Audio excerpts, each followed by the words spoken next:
tout est bien, qui finit bien. Dans le livre de Ruth, on va voir, l'histoire commence mal dans le premier chapitre, mais plus ça évolue dans cette histoire-là, plus c'est encourageant, plus c'est inspirant, plus on voit la grâce de Dieu, sa bonté, sa bienveillance, plus on voit sa souveraineté, sa providence, de vraiment penser aux détails, de mettre les bonnes personnes sur leur route, comme il le fait dans nos vies. Est-ce que vous êtes d'accord avec moi que Dieu met les bonnes personnes sur notre route, il met les bonnes ressources sur notre route au bon moment? Ici, des fois, on se demande, qu'est-ce qui va arriver, Seigneur? Mais au bon moment, Dieu intervient et il agit.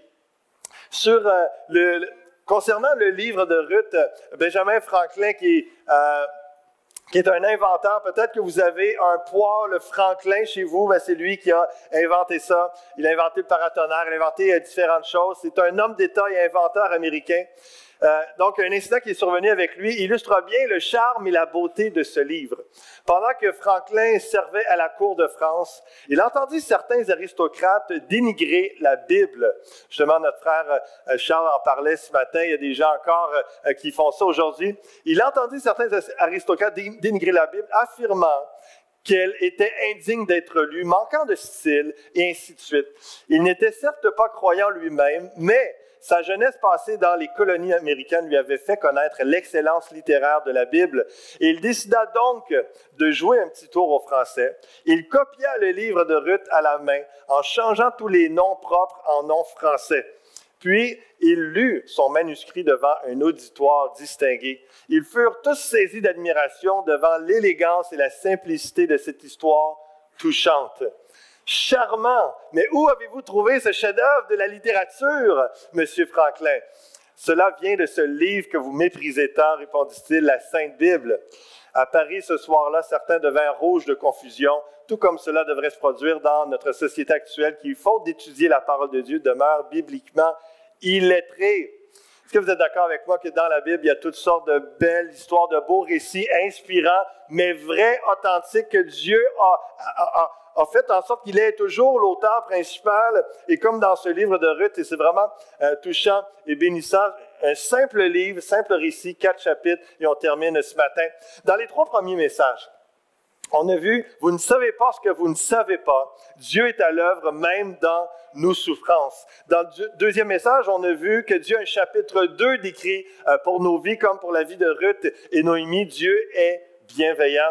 Et la dernière fois, dans le 3e message, on a vu au pied du Seigneur Jésus, on peut l'adorer, le remercier, être guéri, délivré, instruit dans ses voies. Et je me suis inspiré de ce moment où Ruth est venue au pied de Boaz. Il y a tout un contexte culturel à ça pour un peu lui dire: étends ton aile, fais en sorte qu'on puisse se marier et puis accomplir le plan de Dieu. C'est vraiment, à la limite, de la façon juive, c'était très romantique, la manière que ça s'est fait, mais c'était culturellement acceptable. Et là, ça m'a inspiré au pied du Seigneur et je vous encourage à continuer de prendre du temps au pied du Seigneur. Et donc, le petit synopsis du livre, lorsqu'on va au cinéma, il y a un synopsis qui résume un peu l'histoire du film qu'on va peut-être aller voir. Et là, pour ceux qui ont manqué peut-être 1, 2 ou 3 messages de cette série-là, venez d'arriver. Après une terrible famine qui les a amenés à Moab, Noémie et ses 2 belles-filles, Orpa et Ruth, se retrouvent veuves.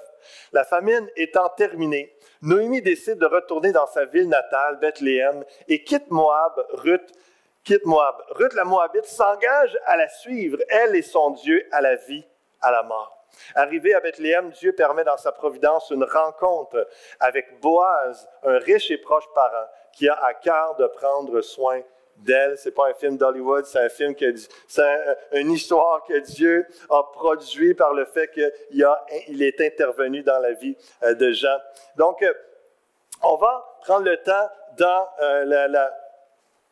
en Ruth chapitre 4 de regarder cette histoire dans cette conclusion d'histoire. Donc, soit que vous restez bien attentifs pendant la lecture ou que vous suivez dans votre Bible. Donc, libre à vous. Mais regardons ensemble le dernier chapitre, quelques versets ensemble. Boaz, montant à la porte, et s'y arrêta. Donc, un peu, on avait conclu le dernier message sur le fait que culturellement, c'est un peu comme si Ruth vient voir Boaz, puis dit, selon la parole de Dieu, on peut se marier, tu peux utiliser ton droit de rachat sur nos vies. On va y revenir, on va parler de ça un peu plus, qu'est-ce que ça veut dire. Et autrement dit, on peut se marier si tu veux. Moi, je suis disposé à accomplir le plan de Dieu. Et là, lui, il est touché de voir comment elle est disposée au mariage pour accomplir la volonté de Dieu. Et là, donc, lui, il dit, écoute, je m'arrange du reste et puis on va aller de l'avant.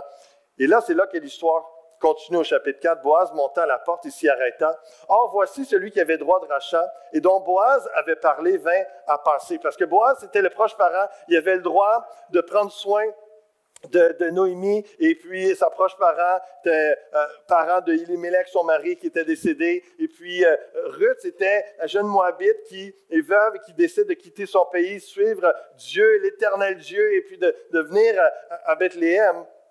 Mais donc, il n'y avait pas de mari. Boaz, touché, comme j'ai dit tantôt, par sa situation, par son cœur, c'est une femme vertueuse, de se marier, mais il dit, il y a quelqu'un d'autre avant moi qui a le droit de rachat, qui peut te prendre pour épouse avant, donc je dois aller le voir. Or, voici celui qui avait droit de rachat et dont Boaz avait parlé, vint passer. Boaz lui dit, approche, reste ici, toi un tel. Et il s'approcha et s'arrêta. Boaz prit alors 10 hommes parmi les anciens de la ville. Il dit, asseyez-vous ici. Et ils s'assirent. Puis il dit à celui qui avait le droit de rachat, Noémie, revenue du pays de Moab, a vendu la pièce de terre qui appartenait à notre frère Elimelech.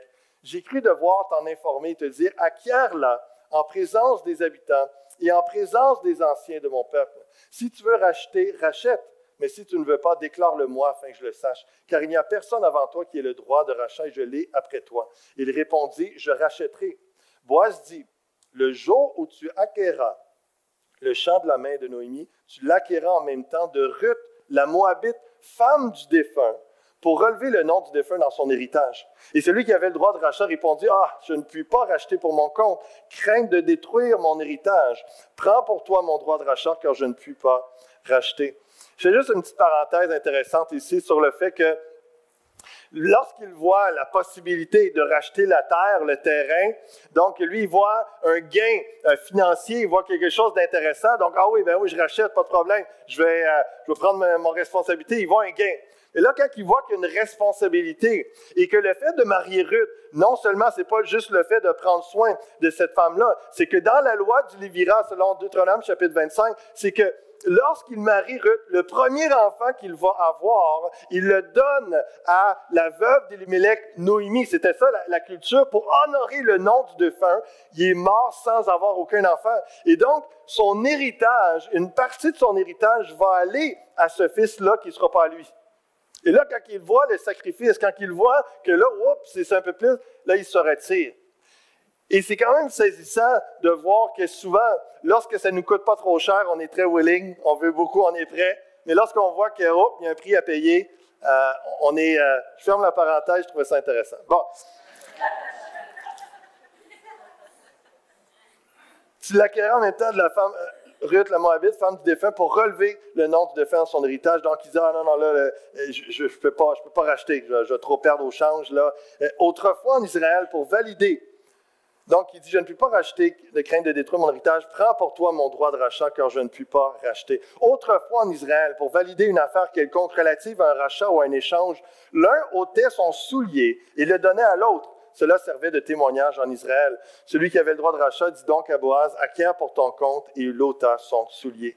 Alors Boaz dit aux anciens, à tout le peuple, vous êtes témoins aujourd'hui que j'ai acquis de la main de Noémie tout ce qui appartenait à Elimelech, à Kilion et à Machlon, et que je me suis également acquis pour femme Ruth, la Moabite, femme de Machlon, pour relever le nom du défunt dans son héritage, et afin que le nom du défunt ne soit point retranché d'entre ses frères de la porte de son lieu. Vous en êtes témoins aujourd'hui. Tout le peuple qui était à la porte, et les anciens dirent, nous en sommes témoins, que l'Éternel rende la femme qui entre dans ta maison semblable à Rachel et à Léa, qui toutes les deux ont bâti la maison d'Israël. Manifeste ta force dans Ephrata et fais-toi un nom dans Bethléem. Puisse la postérité que l'Éternel te donnera par cette jeune femme rendre ta maison semblable à la maison de Pérez qui fut enfantée à Juda par Tamar. Et c'est un contexte un peu spécial. Je ne rappellerai pas le contexte de Pérez enfanté par Tamar avec Juda, sauf que pourquoi il le mentionne là, c'est parce que c'est dans la parenté de Boaz et qu'également Tamar qui a enfanté Pérez, c'est dans un contexte de rachat selon la loi de Lévira. Donc, il y a toute une connaissance historique et même généalogique qu'on peut dire. Donc, c'est vraiment touchant pour eux d'avoir cette prière de bénédiction pour la multiplication. Boaz prit Ruth qui devint sa femme, il alla vers elle. L'Éternel permit à Ruth de concevoir et elle enfanta un fils. Les femmes dirent à Noémie, « Béni soit l'Éternel, qui ne t'a point laissé manquer aujourd'hui d'un homme ayant droit de rachat, et dont le nom sera célébré en Israël. Cet enfant restaurera ton âme et sera le soutien de ta vieillesse, car ta belle-fille qui t'aime l'a enfantée, elle qui vaut mieux pour toi que 7 fils. » Noémie prit l'enfant et le mit sur son sein, et elle fut sa garde. Les voisines lui donnèrent un nom en disant, « Un fils est né à Noémie, elles l'appelèrent Obed, ce fut le père d'Isaïe, père de David. » Donc, le roi David plus tard.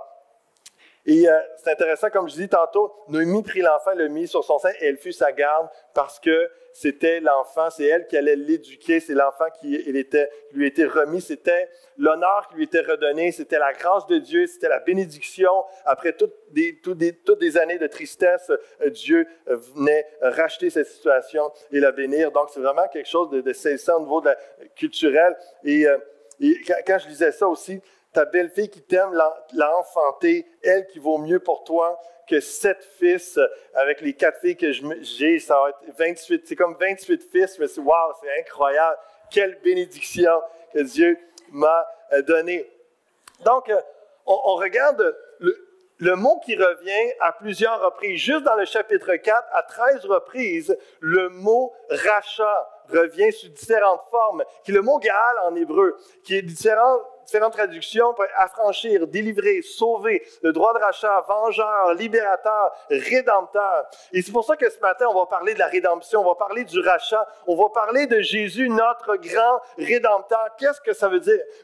Ça fait des années, peut-être, vous chantez « Mon rédempteur vit », mais des gens qui ne savent pas qu'est-ce que ça veut dire. Qu'est-ce que je suis en train de chanter? « Mon rédempteur vit », ce n'est pas un mot qu'on utilise encore aujourd'hui, mais qui était très présent dans le livre de Ruth, mais dans la parole de Dieu et dans l'ensemble de la Bible, évidemment. Les 20 répétitions du verbe racheter, hébreu Gaal, dans un livre si court, donc 13 fois juste dans le chapitre 4, mais au total sur 4 chapitres, 20 fois, prouve que ce mot était couramment utilisé en Israël. Il était du domaine de la législation familiale. Chaque membre d'une famille était tenu de protéger les autres membres, nul ne devant rester solitaire ou indigent, pauvre. Le proche parent qui rachetait un bien familial, libérait un frère de l'esclavage où il était tombé, était appelé le Goël. Le livre de Ruth étant ses devoirs à l'obligation de susciter un héritier à un parent mort sans enfant, la loi du Lévira de Deutéronome 25 envisageait le cas où plusieurs frères et leurs familles cohabitaient. Si l'un d'eux mourait sans laisser de fils, le frère le plus proche devait prendre la veuve et donner un héritier au disparu.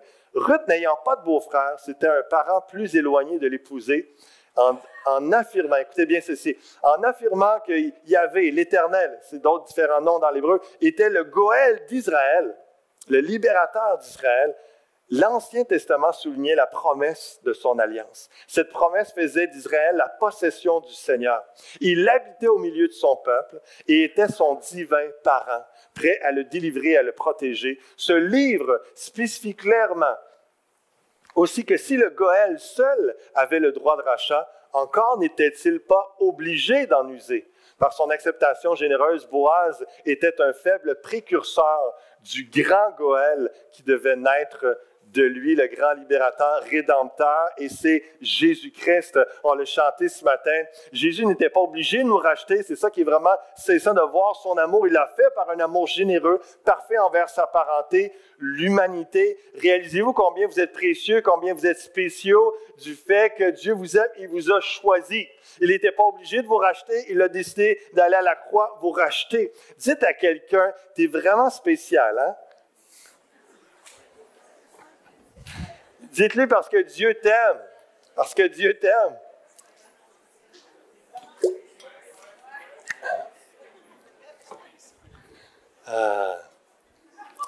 On peut... et c'est vraiment... Derrière le rachat, il y a la générosité de Dieu, derrière la rédemption. Là, on va regarder ça ensemble. Et pour la plupart, peut-être, ou pour des gens qui n'ont pas lu encore beaucoup la Bible, peut-être racheter de quoi. On va regarder dans Romains chapitre 3 quelques versets ensemble, vraiment très précieux pour nous expliquer un peu plus la représentation, pour répondre à la question racheter de quoi nous sommes. Jésus nous a racheté de quoi? Nous sommes rachetés de quoi? Au verset 19 de Romains 3, nous savons que tout ce que dit la loi, elle le dit à ceux qui sont sous la loi, afin que toute bouche soit fermée et que tout le monde soit reconnu coupable devant Dieu. Car personne ne sera justifié devant lui par les œuvres de la loi, puisque c'est par la loi que vient la connaissance du péché. Ces deux versets-là mettent deux mots ensemble, la loi et le péché. Par la loi vient la connaissance du péché. Le résumé de la loi, les 10 commandements, si vous convoitez quelqu'un dans votre cœur, vous commettez l'adultère, c'est péché. Si vous mentez, il est écrit, tu ne mentiras point. La loi te montre que te fait connaître que tu es pécheur, que tu as péché. Donc, c'est vraiment, ce texte est en train de nous dire ça. Ensuite, au verset 21, maintenant, sans la loi est manifestée la justice de Dieu, à laquelle rendent témoignage la loi et les prophètes. Justice de Dieu par la foi en Jésus-Christ. Pour tous ceux qui croient, il n'y a point de distinction. 2 versets précédents parlaient la loi, connaissance du péché. Maintenant, 2 autres termes, la justice et la foi. La loi nous amène à la connaissance du péché, la foi nous amène à la justice de Dieu. Et ça, c'est tellement important de saisir, c'est tout dans la dimension de la foi que nous pouvons être rachetés, purifiés, pardonnés, justifiés de tous nos péchés. Et la justice de Dieu par la foi en Jésus-Christ, et là, ça dit, pour tous ceux qui croient, il n'y a point de distinction.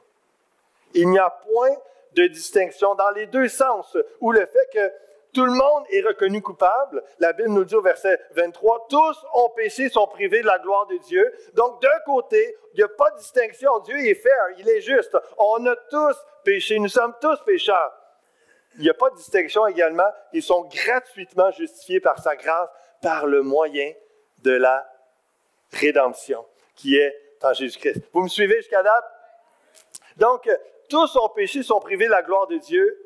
Ils sont tous gratuitement justifiés par sa grâce, par le moyen de la rédemption qui est en Jésus-Christ. Donc, le texte est en train de nous dire, on est racheté de quoi? Jésus, notre Rédempteur, est venu nous racheter de quoi? De la dette du péché. De la dette du péché. Si vous n'étiez pas certain d'être pécheur ou de quel péché, regardez dans la Bible, il y a plein de commandements qui vous montrent que vous en avez manqué quelques-uns. Donc, on ne devrait pas se tromper, et la Bible dit, tous ont péché, sont privés de la gloire de Dieu. Mais ça ne nous laisse pas dans la condamnation. C'est ça le rachat. C'est ça la beauté, l'amour, la générosité de Dieu derrière la rédemption. C'est qu'il a pourvu un moyen d'être gratuitement justifié par sa grâce. Martin Luther, fondateur de la Réforme protestante en 1517, il va dire dans un des commentaires sur l'Épître aux Romains, « Remarque bien ce que dit l'apôtre. Tous ont péché, sont privés de la gloire de Dieu. » C'est là le point capital de cet épître et de toute l'Écriture. C'est dire que tout ce qui n'est pas purifié par le sang de Christ et justifié par la foi est péché. Embrasse ce texte, car c'est ici que vient périr le mérite des œuvres et toute la gloire de l'homme, pour qu'à Dieu seul soit la grâce et la gloire. De cet homme-là viennent les expressions sola gratia, sola scriptura, sola fide, et donc de ça, que toute la gloire va à Dieu. C'est par sa grâce, tout est par sa grâce seulement. Il n'y a aucun mérite, et c'est ça qui nous amène de la reconnaissance dans notre cœur.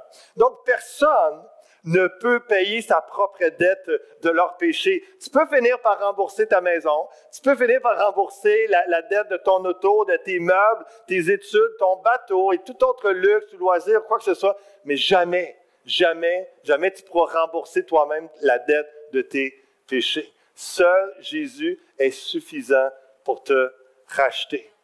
Ça, c'est fondamental dans la parole de Dieu, c'est fondamental dans la foi chrétienne. Jésus seul est suffisant pour te racheter. Donc, être privé de la gloire de Dieu, c'est grave.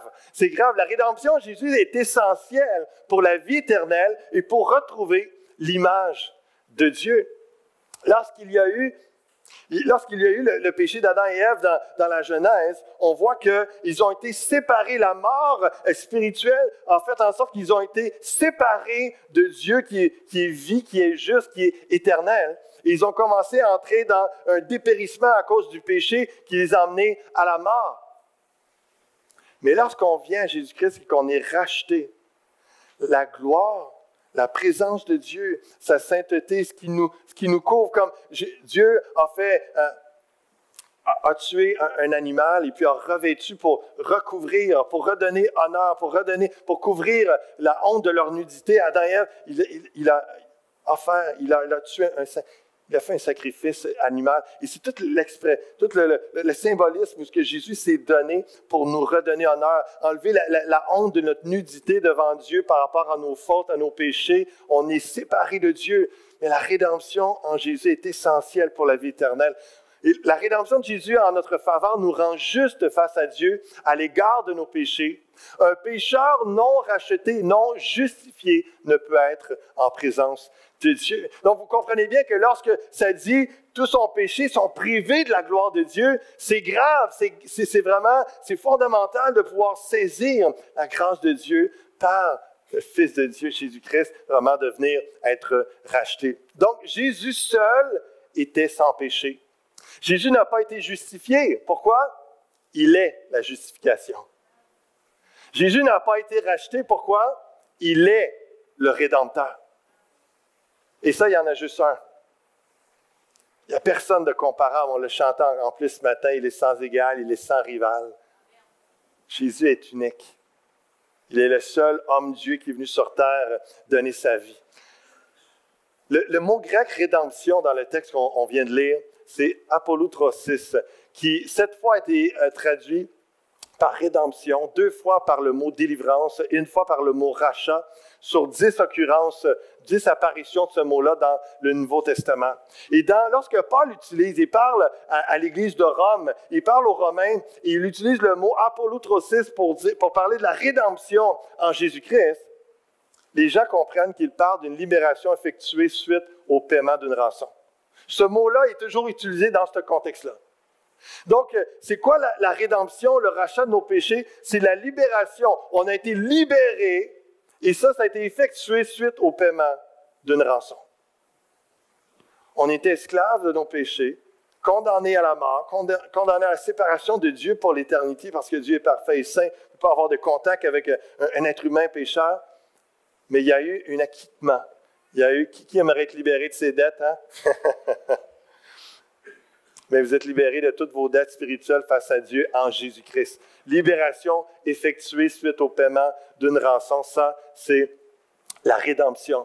Je lisais cette semaine une histoire intéressante parce que elle a quand même bien fini dans le contexte. Il y a eu une prise d'otage en 1985 en France, à Nantes, au palais de justice. Et cet homme-là, Georges Courtois, qui est à droite, celui qui tient les 2 revolvers, et on ne le voit pas parce que là, il est enchaîné après le président du palais de justice. Et lui, il était déjà en prison depuis quelques années. Et là, il allait comparaître finalement. Vous savez qu'un criminel est en prison en attendant son procès. Et donc, ça faisait quelques années qu'il attendait son procès pour un braquage de banque. Et il allait écoper de 20 ans de prison pour le braquage. Et puis, lui, pendant ces années-là, ce qui l'a frustré, c'est que pendant 3 ans et demi, il n'a pas pu voir sa femme puis sa fille. Il dit, j'ai braqué un vol, je vais être en prison pendant longtemps, ça va. Mais pourquoi je ne peux pas voir ma femme, ma fille? Et donc, il a organisé une prise d'otage dans le palais de justice le jour de sa comparution pendant 2 ans. Et avec un complice qui, lui, est sorti de prison 1 année avant lui. Et donc, toute une orchestration, vraiment une grosse organisation. Et il a même fait venir la télévision France 3 pour qu'il soit à son procès. Et tout le monde disait, c'est brillant, tu veux que ça soit vraiment médiatisé, c'est un trip, un power trip, tu veux être connu. Il dit, non, c'est juste parce que tu ne te fais pas tirer devant la caméra. Donc, lui, c'était une protection. Il dit, il n'y a personne qui va me tirer pendant que je suis filmé en live. Et donc, Georges Courtois a été très, très médiatisé, populaire et connu, et il est décédé il y a quelques années à peine. Mais le point, c'est qu'il a pris pendant 36 heures en otage une trentaine de personnes, mais les gens qui étaient là disaient qu'il était tellement sympathique, même s'il y avait quand même des grenades, ils ont tiré une douzaine de coups de feu. Il y avait des étudiants qui étaient là pour assister au procès, prendre des notes et puis comprendre un petit peu la dimension d'être avocat et tout ça. Et puis, il y a une jeune fille qui a eu un malaise à un moment donné, puis ils lui ont dit, est-ce qu'on peut aller la sortir, elle a besoin d'assistance, tout ça. Il dit, pas de problème, allez-y. Les deux gars sont revenus. Ils sont revenus pour assister à la fin, juste pour vous montrer un peu l'ambiance. Mais il aurait pu arriver quelque chose de grave, puis je vous en parle justement parce qu'il n'y a pas personne qui a été blessé, pas de mort, etc. Mais le point, c'est que lui, sa rançon, il ne voulait pas d'argent. À la limite, oui, il aurait aimé ça être libéré et s'enfuir, etc. Il a essayé. Mais son point, c'était que je veux avoir plus de justice, je veux voir ma femme puis ma fille, même si j'étais en prison. Lui, c'était ça sa revendication. C'était ça sa rançon, et puis il a demandé une auto, et puis avec deux de ses complices, il a réussi à s'éloigner du palais de justice. Finalement, quelques heures plus tard, il a été pris, et puis tout le documentaire est sur YouTube, et ça.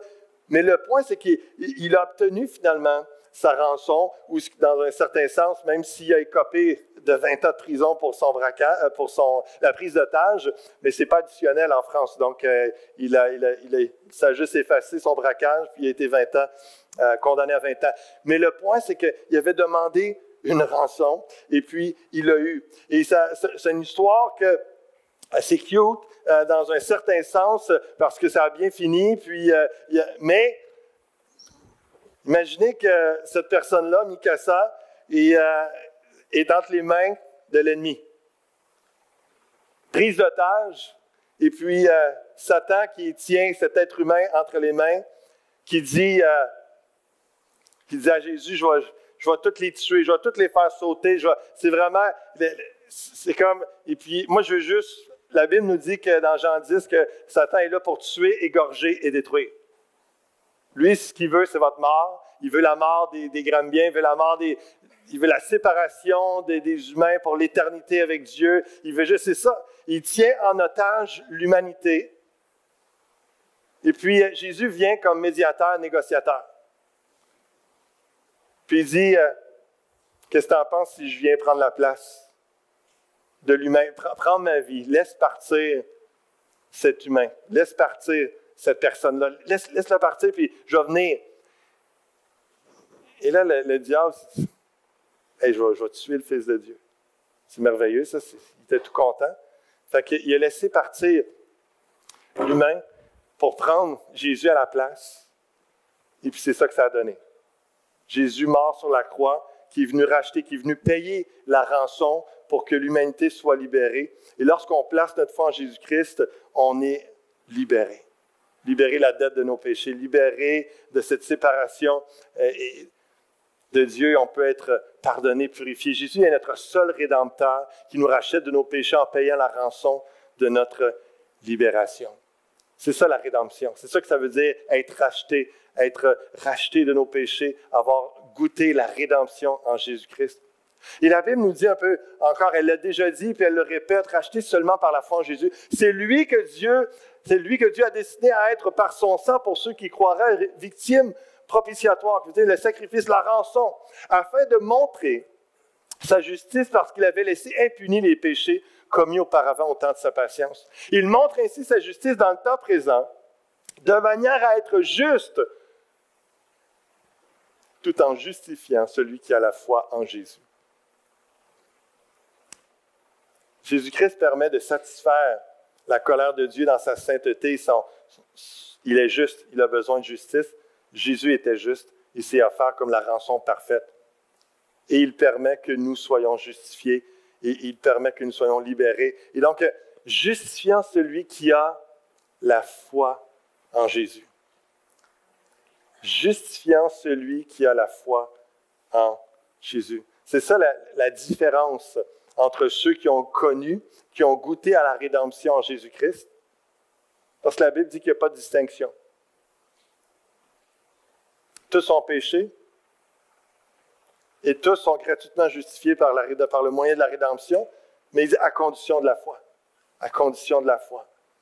Justifiant celui qui a la foi en Jésus. Qu'on puisse communiquer aux gens autour de nous la foi. Et ce matin, je ne vous connais peut-être pas tous, est-ce qu'il y en a qui n'ont pas encore placé leur foi en Jésus-Christ pour dire « Je veux que tu sois mon Rédempteur, je veux être libéré de la dette de mes péchés, je veux pouvoir avoir la vie éternelle, je veux être en relation avec Dieu pour l'éternité. » Et je mettais ça sur Facebook cette semaine pour préparer le message. Tu n'as pas besoin d'essayer de te racheter envers Dieu. Jésus l'a fait pour toi. Crois-le. Crois-le. Il y en a qui vont dire, tu sais, ils sont dans un esprit d'apitoiement, d'essayer de faire pitié face à Dieu. Il fait pitié, là, ce petit chat-là. Il y a des gens qui, évidemment, en essayant de faire des bonnes actions, en essayant de faire tout correct, certains vont se punir, vont s'auto-punir des bénédictions de Dieu pour essayer de se racheter. Pour dire, mais écoute, Seigneur, au moins j'ai fait un petit quelque chose, vois comment je fais pitié, puis comment ça me fait de quoi d'avoir péché, puis Comprenez-vous qu'il n'y a rien de tout ça qui est efficace, qui est utile, qu'il n'y a rien de ça. Oui, la Bible nous appelle à la repentance, nous appelle à une certaine contrition, à réaliser qu'on est pécheur. Mais ce n'est pas cette réalisation-là qui te pardonne, qui fait que tu es racheté, tu es sauvé. C'est ta foi au fait que Jésus est ton Rédempteur, que Jésus était juste capable, le seul apte à te racheter. Donc, c'est la foi qui fait toute la distinction. Ça débute avec une démarche de repentance, tu te détournes de tes péchés, tu reconnais que tu as besoin de Dieu, tu reconnais que tu es pécheur. Après ça, tu places ta foi en Jésus-Christ seul, qui peut te racheter, qui peut te pardonner, te justifier. Tu n'as pas besoin d'essayer de te racheter, de vraiment sortir de ce moule, de ce minding et d'entrer vraiment dans la bénédiction, dans tout ce qu'il a pourvu pour toi en Jésus-Christ. Essaye pas par tes propres efforts de dire, je vais juste ajouter à la grâce, je vais juste ajouter à ce que Dieu a fait pour moi pour sentir un peu moins cheap, sentir un peu moins... Non, tu ne peux pas. Ça ne sert absolument à rien. C'est de dénigrer et d'enlever la valeur de ce que Christ a fait à la croix. Et que c'était seulement lui, Jésus, sa rédemption, qui était pleinement satisfaisant. En d'autres mots, pourquoi avons-nous besoin d'être rachetés? Colossiens 12 nous dit, « Rendez grâce au Père qui vous a rendus capables d'avoir part à l'héritage des saints dans la lumière, qui nous a délivrés de la puissance des ténèbres et nous a transportés dans le royaume du Fils de son amour, en qui nous avons la rédemption, la rémission des péchés. » Donc, la rédemption de Jésus en notre faveur nous rend libres face à Dieu à l'égard du péché, nous libère du preneur d'otage de la puissance des ténèbres. Il nous libère du preneur d'otage de la puissance des ténèbres. On peut seulement être libéré de nos péchés par la rédemption en Jésus-Christ. J'étais béni par cet acte on peut appeler de rédemption, notre frère Kevin qui vraiment... un jeune homme qui me bénit, puis j'ai entendu ce témoignage-là dans les dernières semaines, puis il a simplement fait un chant « Hold Us Together », version acoustique sur Facebook, et puis c'est enregistré, il a mis ça en prière, c'était vraiment quelque chose que Dieu l'interpellait, il était touché par le fait de faire cette chanson-là, puis de la livrer à ses amis sur Facebook pour les encourager, les toucher. Et puis avec ce verset-là, « Voici, je me tiens à la porte et je frappe. Si quelqu'un entend ma voix et ouvre la porte, j'entrerai chez lui, je souperai avec lui et lui avec moi. » Plusieurs de ses amis ont été touchés non seulement par sa voix, son talent, mais par la profondeur, le texte, les paroles, puis la présence de Dieu. Puis une jeune femme, Myriam, qui l'a contacté, et puis Kevin avec Linda, dans les jours ou semaines qui ont suivi, ont été la rencontrer. Et puis ça a été le point de départ. Et puis, elle a été rencontrée, donnée sa vie au Seigneur, puis elle est entrée dans la rédemption en Jésus-Christ. Amenons les gens au Rédempteur Jésus-Christ. Est-ce qu'on peut rendre grâce à Dieu pour les actes de rédemption, les âmes qui sauvent encore, qui les rachètent?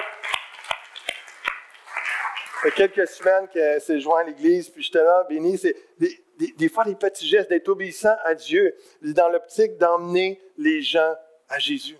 C'est Jésus qui va faire le reste, qui va faire le travail. C'est lui le Rédempteur. C'est lui qui a la capacité de racheter les gens. C'est lui qui a la capacité de toucher des vies, parce que Jésus, son plus grand désir, c'est d'être en communion. L'idée de souper, là, c'est d'être en relation avec nous, et il veut qu'on croie en lui, dans sa rédemption. Et je conclue, je boucle la boucle du livre de Ruth.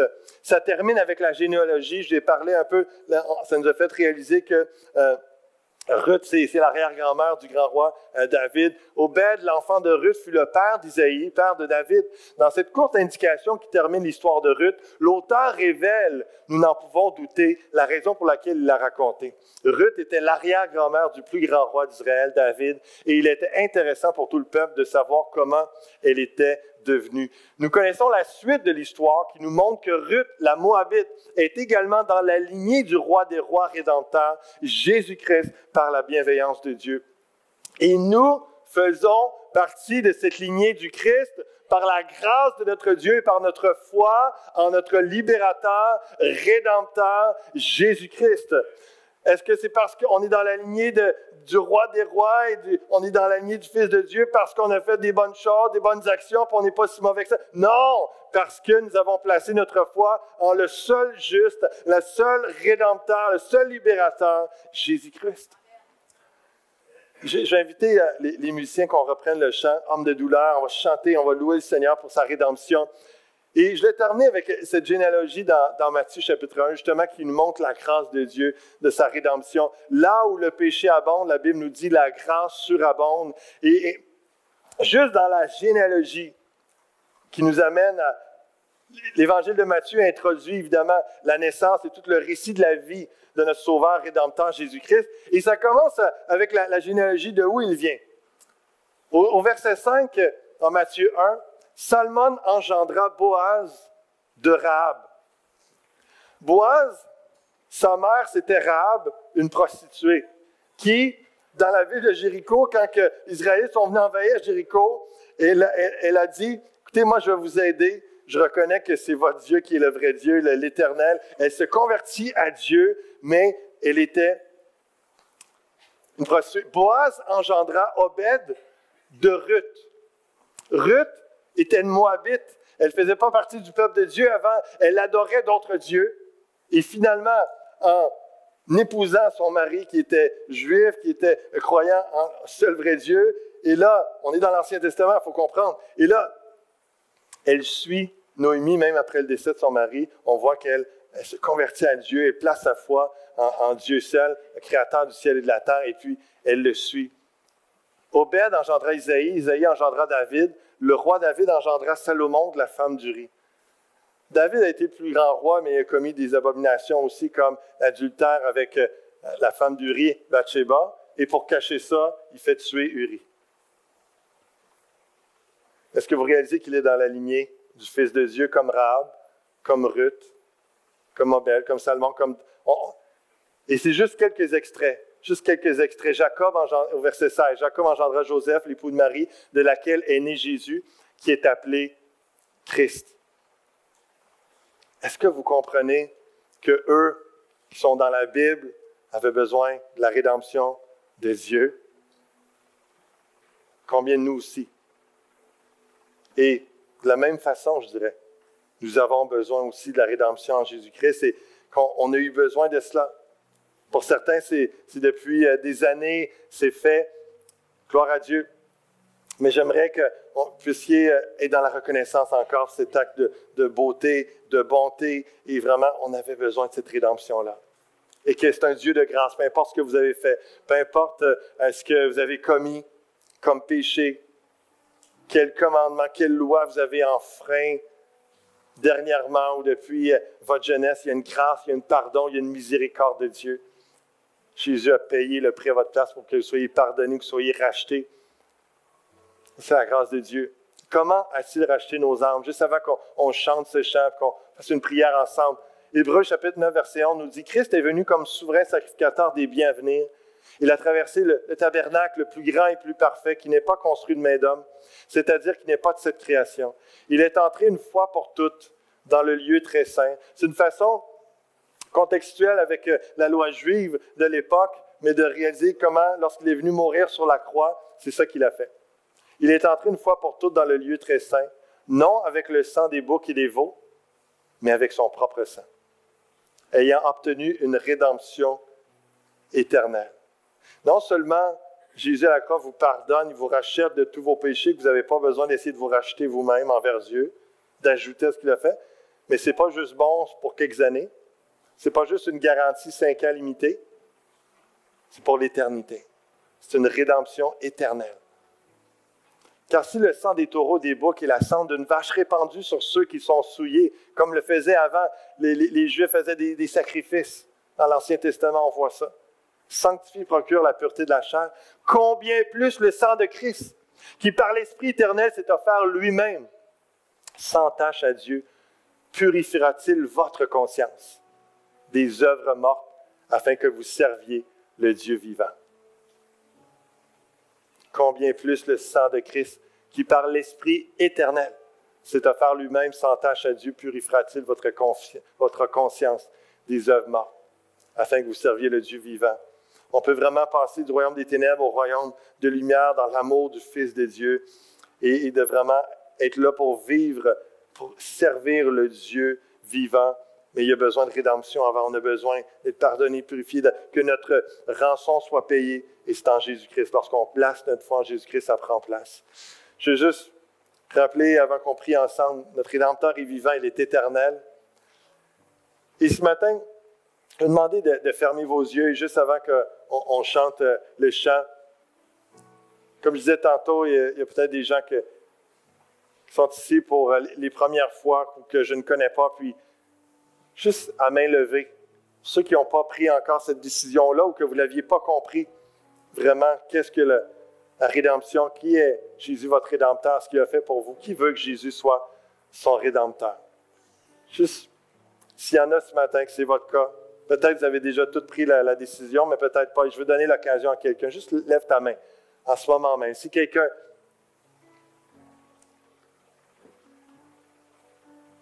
Fais-le devant le Seigneur. Si quelqu'un veut dire, Jésus, je veux que tu sois mon Rédempteur, je veux que tu me pardonnes de tous mes péchés, je veux que tu me rachètes. Je te reconnais comme mon Sauveur, comme mon Rédempteur. Je suis pécheur. Je vous invite à le croire. Je vous invite à le louer pour le rachat de nos péchés. Seigneur, merci pour ta bienveillance, ta bonté, ton amour si généreux.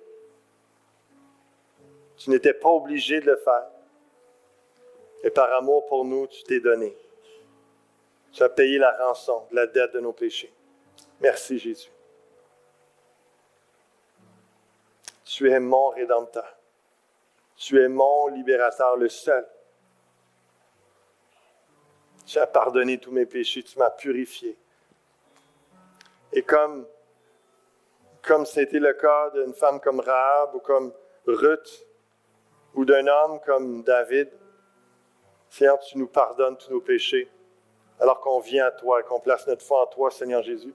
Et tu nous donnes l'honneur, la dignité, la grâce de faire partie de ta famille, d'entrer dans ton royaume, d'être appelé enfant de Dieu, de pouvoir dire avec assurance, avec connaissance,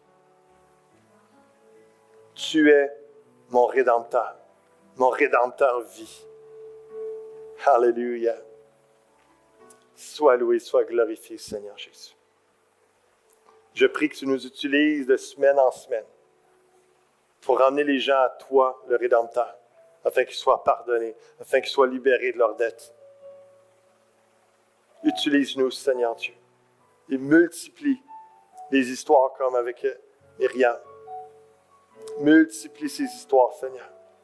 Des témoignages de vie libérés, rachetés, qui s'ajoutent à nous, Seigneur Dieu, pour déclarer « Tu es mon Rédempteur, tu es vivant, tu es mon Sauveur, mon Libérateur. » Alléluia. Que ces gens, de semaine en semaine, Seigneur, nous les appelons à venir à la rédemption en Jésus-Christ, qu'ils viennent s'ajouter, que leur voix s'ajoute à nos voix, semaine après semaine, où on loue, on élève ton nom, Jésus. Alléluia. Gloire à toi. Louons ensemble dans ce dernier chant pour conclure cette réunion ce matin.